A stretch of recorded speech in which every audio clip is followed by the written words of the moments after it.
श्रीगणेशाय नमः। श्रीगणपति अथर्वशीर्षपाठः। ॐ लं नमस्ते गणपतये। त्वमेव प्रत्यक्षं तत्त्वमसि।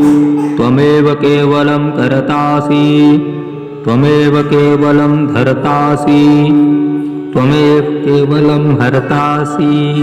त्वमेव सर्वं खल्विदं ब्रह्मासि। त्वं साक्षादात्मासि नित्यम्।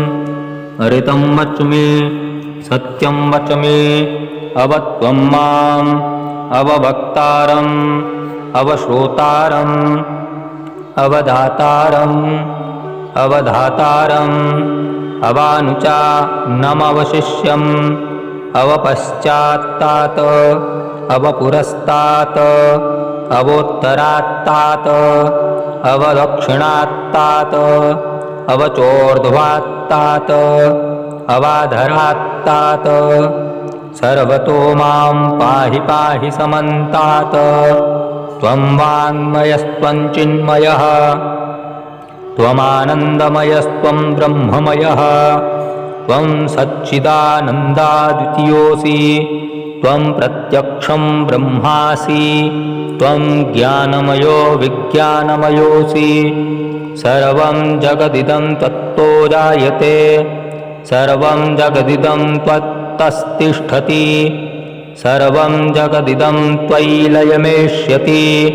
सर्वं जगदिदं त्वयि प्रत्येति। त्वं भूमिरापो नलो नीलो नभः। त्वं चत्वारि वाक्पदानि।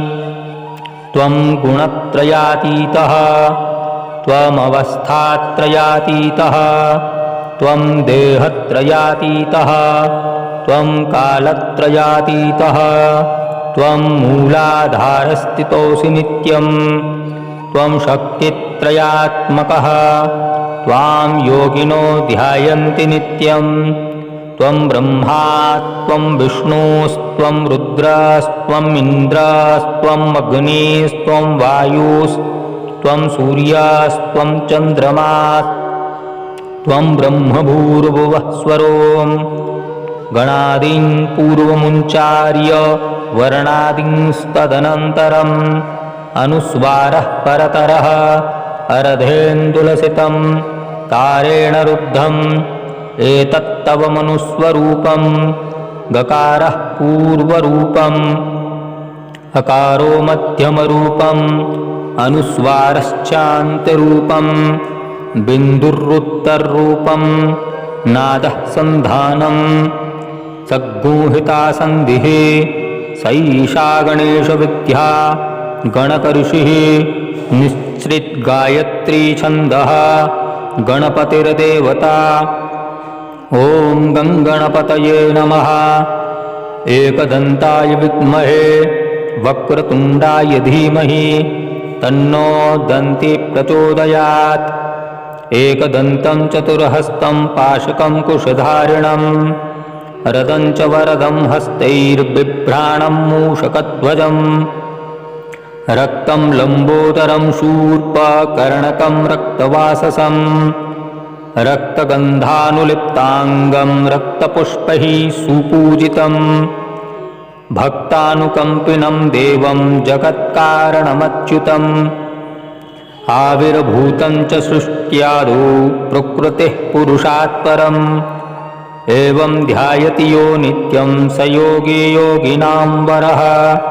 नमो व्रातपतये नमो गणपतये नमः प्रमथपतये। नमस्ते अस्तु लम्बोदरायैकदन्ताय विघ्ननाशिने शिवसुताय श्रीवरदमूर्तये नमः। श्रीमङ्गलमूर्तये नमः। श्रीगिरिजानन्दनाय नमो नमः। ॐ श्रीगणेशाय नमः। श्रीगणपति अथर्वशीर्षपाठः। ॐ लं नमस्ते गणपतये। त्वमेव प्रत्यक्षं तत्त्वमसि। त्वमेव केवलं कर्तासि। त्वमेव केवलं धर्तासि।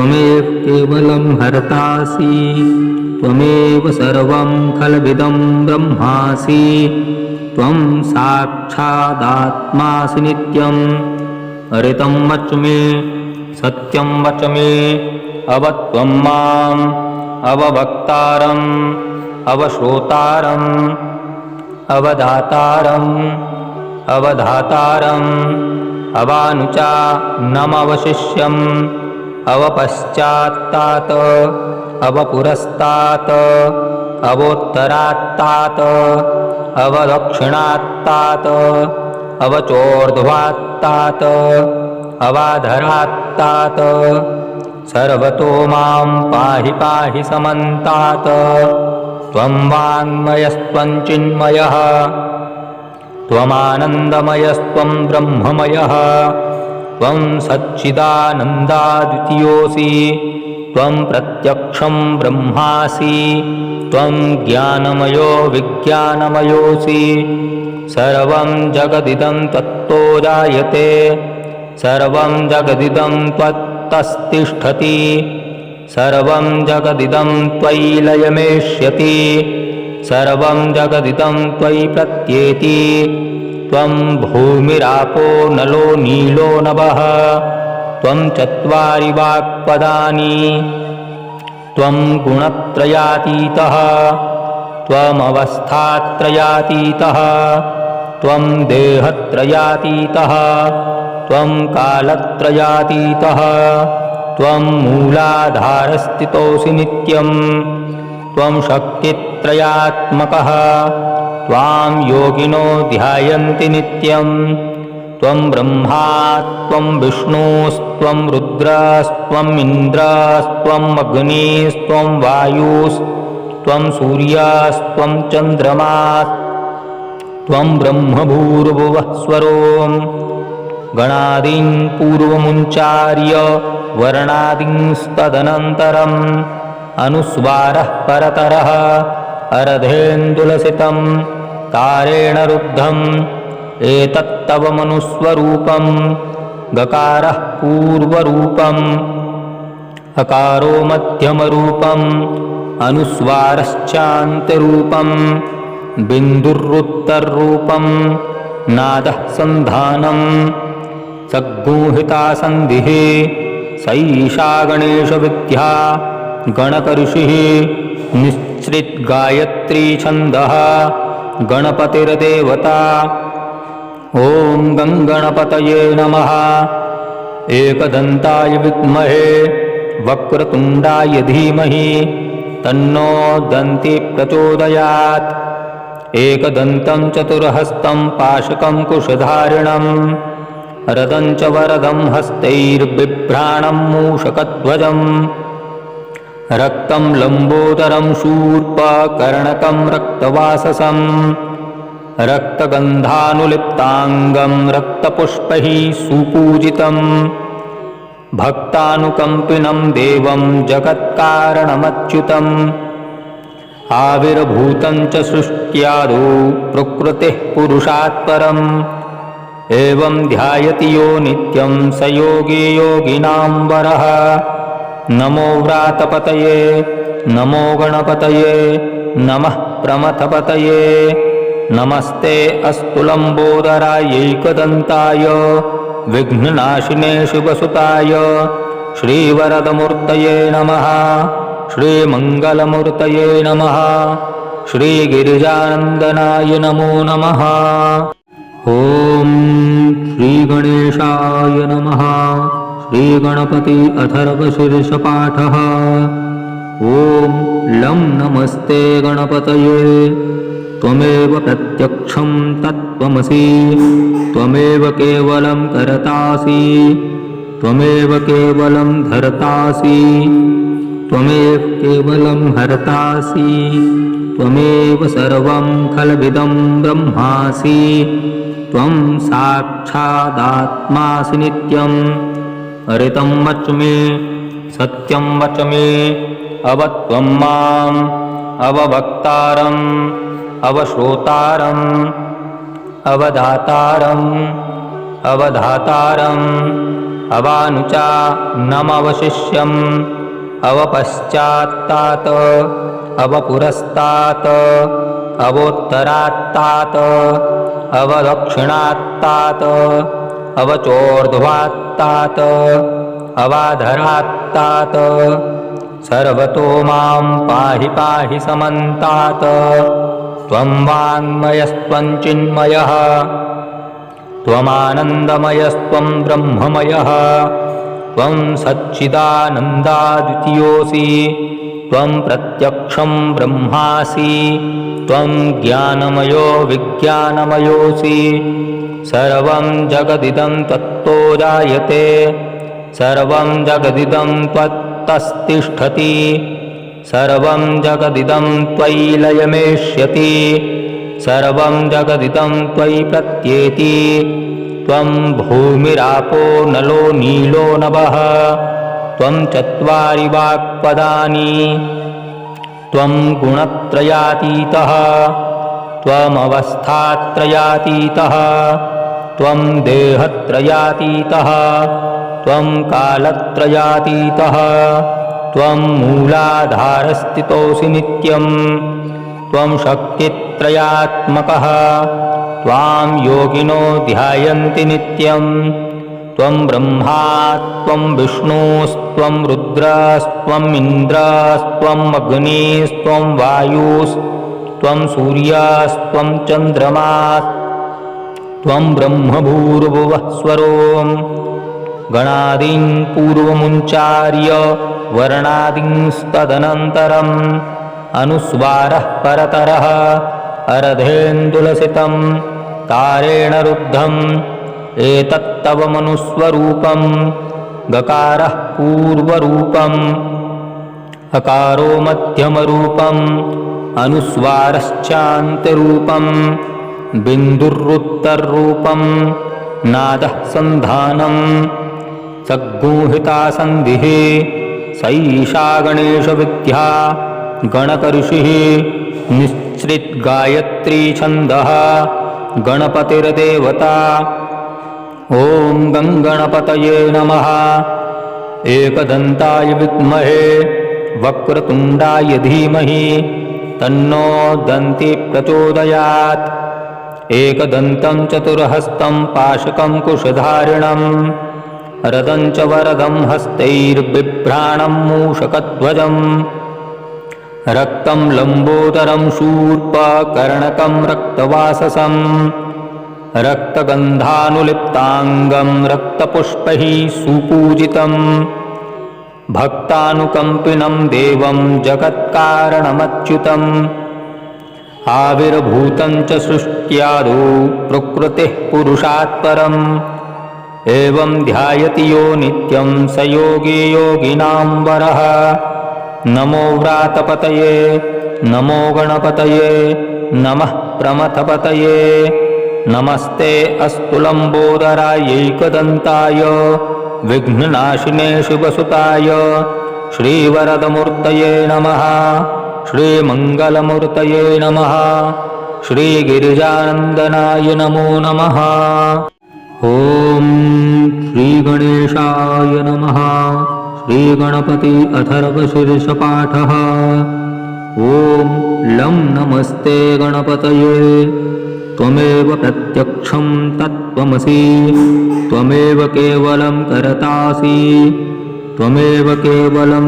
धर्तासि त्वमेव केवलं हर्तासि त्वमेव सर्वं खलविदं ब्रह्मासि त्वं साक्षादात्मासि नित्यम् अरितं वच मे सत्यं वच मे अवत्वं माम् अववक्तारम् अवश्रोतारम् अवधातारम् अवधातारम् अवानुचा नमवशिष्यम् अवपश्चात्तात् अवपुरस्तात् अवोत्तरात्तात् अवदक्षिणात्तात् अवचोर्ध्वात्तात् अवाधरात्तात् सर्वतो मां पाहि पाहि समन्तात् त्वं वाङ्मयस्त्वं चिन्मयः त्वमानन्दमयस्त्वं ब्रह्ममयः त्वं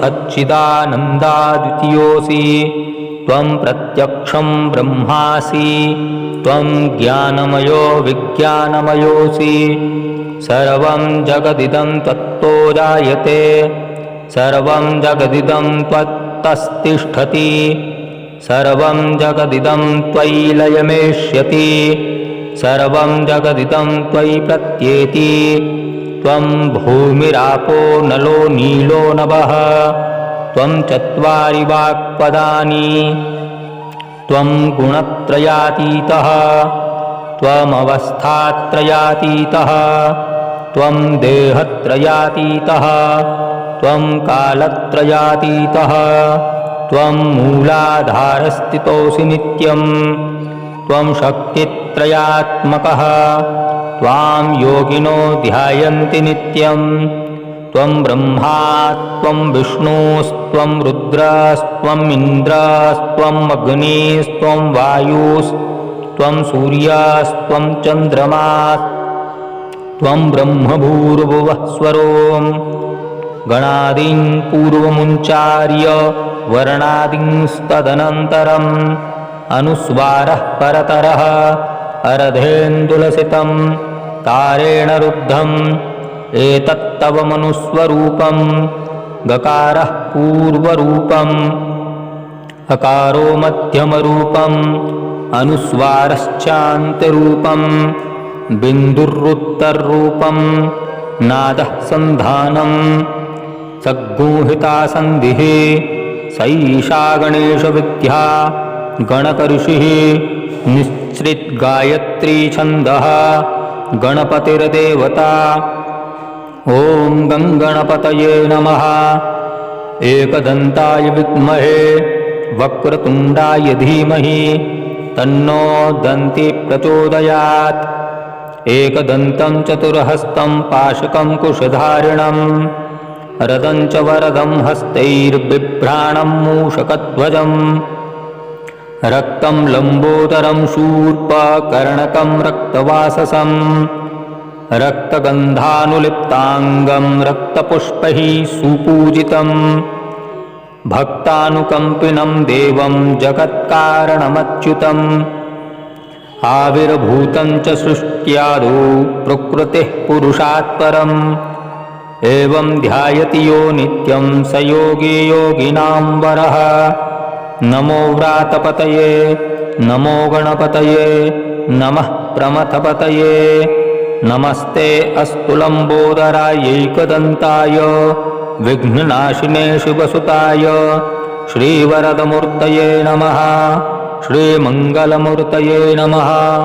श्रीगिरिजानन्दनाय नमो नमः ॐ श्रीगणेशाय नमः श्रीगणपति अथर्वशीर्षपाठः ॐ लं नमस्ते गणपतये त्वमेव प्रत्यक्षं तत्त्वमसि त्वमेव केवलं कर्तासि त्वमेव केवलं धर्तासि त्वमेव केवलं हर्तासि त्वमेव सर्वं खल्विदं ब्रह्मासि त्वं साक्षादात्मासि नित्यं हरितं वच मे सत्यं वच मे अवत्वं माम् अवभक्तारम् अवश्रोतारम् अवधातारम् अवधातारम् अवानुचा नमवशिष्यम् अवपश्चात्तात् अवपुरस्तात्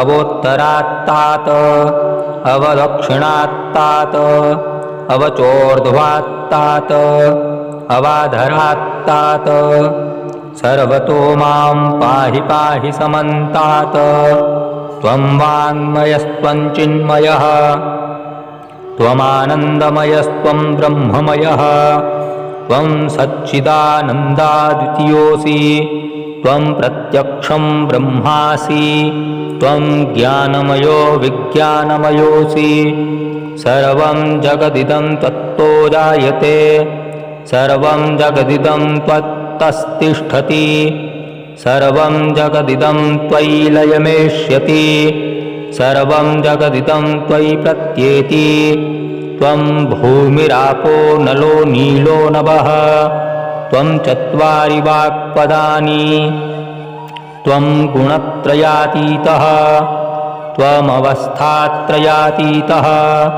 त्वं देहत्रयातीतः त्वं कालत्रयातीतः त्वं मूलाधारस्थितोऽसि नित्यं त्वं शक्तित्रयात्मकः त्वां योगिनो ध्यायन्ति नित्यं त्वं ब्रह्मा त्वं विष्णुस्त्वं रुद्रस्त्वम् इन्द्रस्त्वम् अग्निस्त्वं वायुस्त्वं सूर्यस्त्वं चन्द्रमास् त्वं ब्रह्मभूर्भुवः स्वरोम् गणादीन् पूर्वमुच्चार्य वर्णादींस्तदनन्तरम् अनुस्वारः परतरः अर्धेन्दुलसितं तारेण रुद्धम् एतत्तव मनुस्वरूपं गकारः पूर्वरूपम् अकारो मध्यमरूपम् अनुस्वारश्चान्त्यरूपम् बिन्दुरुत्तररूपं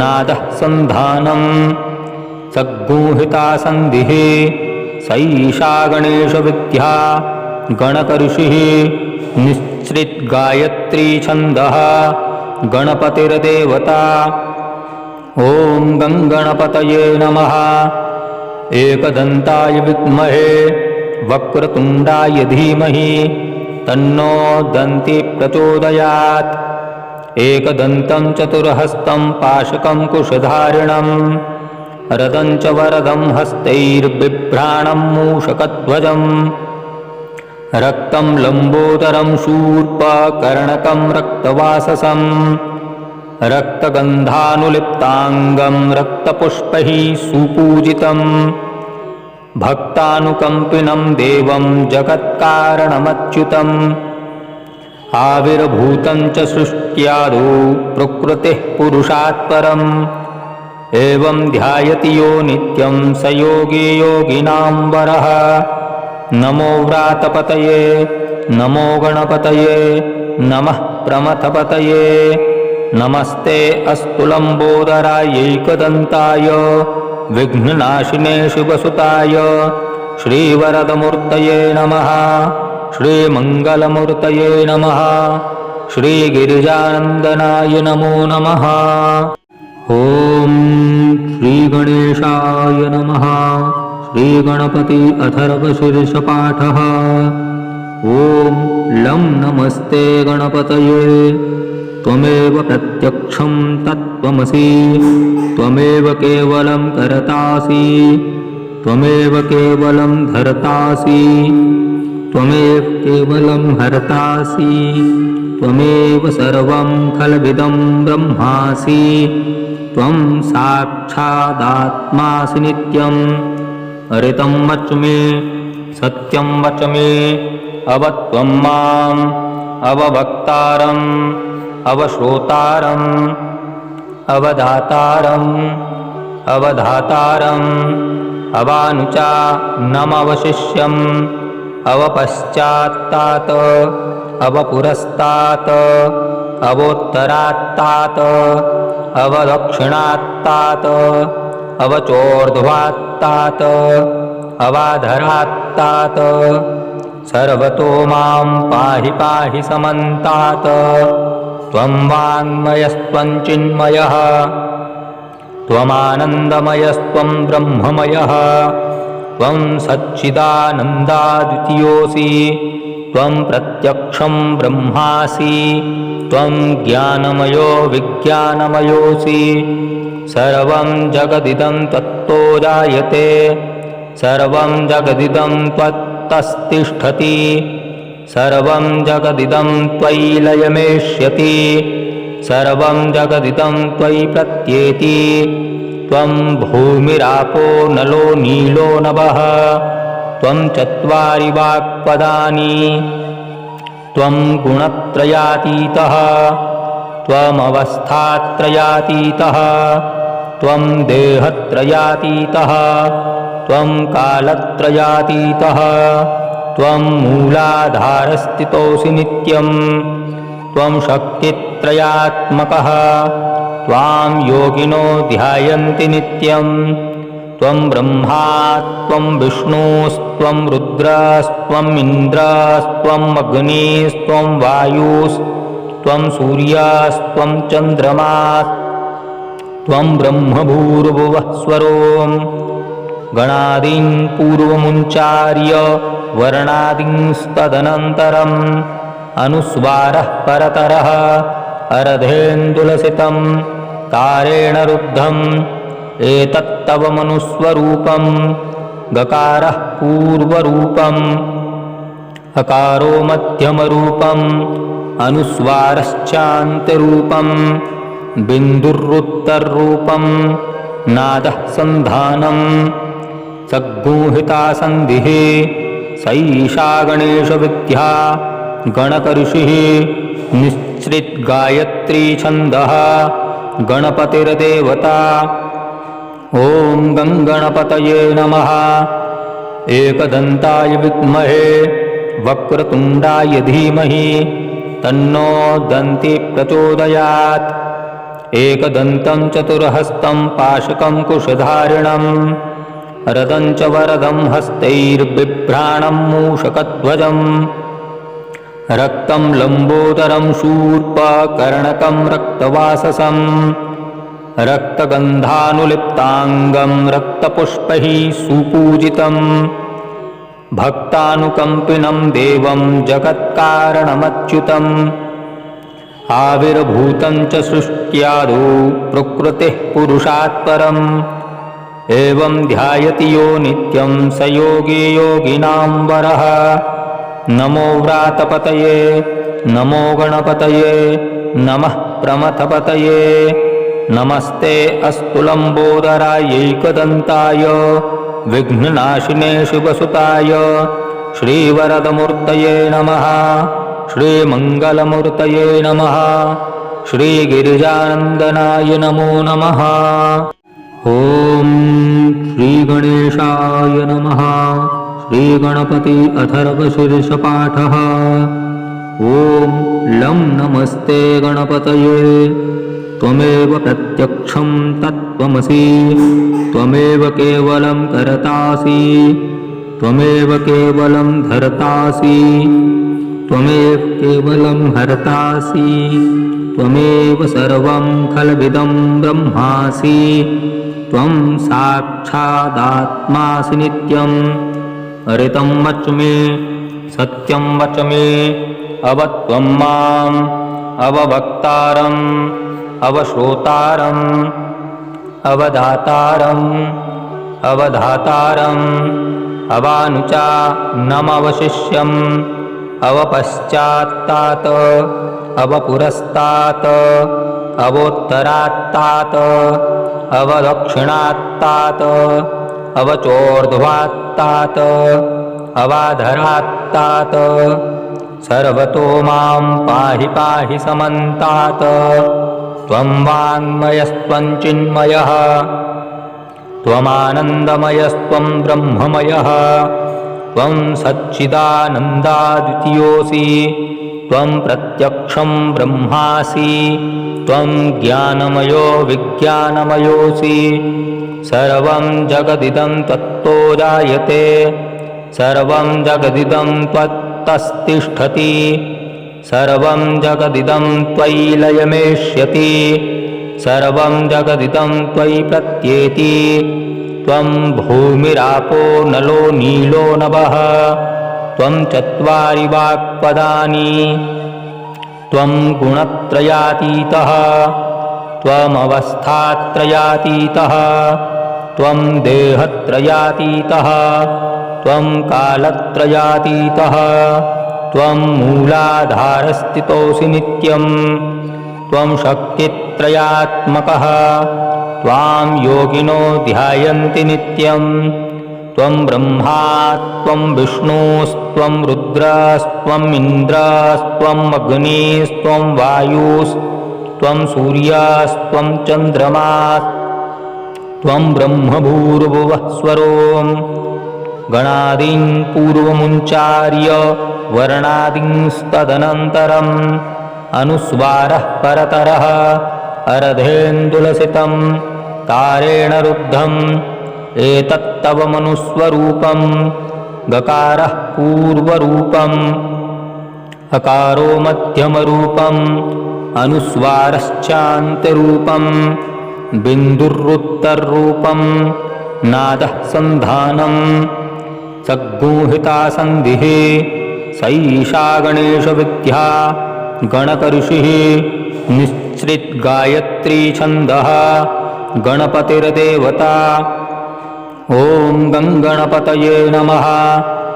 एकदन्ताय विद्महे वक्रतुण्डाय धीमहि तन्नो दन्ती प्रचोदयात्।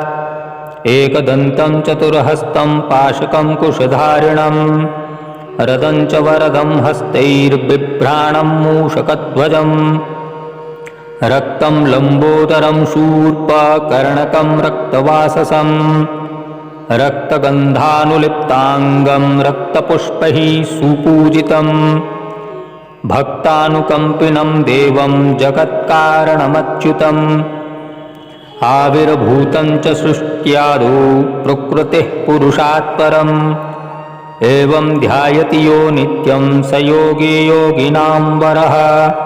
नमो व्रातपतये नमो गणपतये नमः प्रमथपतये नमस्ते अस्तु लम्बोदरायैकदन्ताय विघ्ननाशिने शिवसुताय श्रीवरदमूर्तये नमः। श्रीमङ्गलमूर्तये नमः। श्रीगिरिजानन्दनाय नमो नमः।